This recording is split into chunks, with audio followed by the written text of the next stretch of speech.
તો મિત્રો કેમ છે બધા મજામાં? અને હું આવી ગયો ફાંજ વેણવા માટે. આને ફાંજ કહેવાય. તમે જોઈ શકો બધી વેલા હોય આનો ફાંજનો, આના મુઠિયા બને.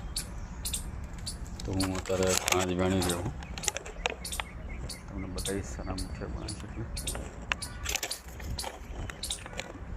આ મુઠિયા ખાવાની મજા આવે બહુ. કોને કોને ખાધા હે કહેજો મને. ભાઈ આ બધી વેણવાની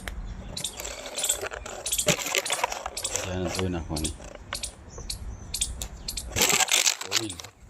પછી આના મુઠિયા બને.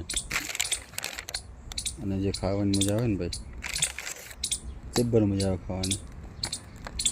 કોને કોને ખાધેલા હે મુઠિયા કોમેન્ટ કરજો, તો અટકેલી ભાઈને લઈ જવાનું.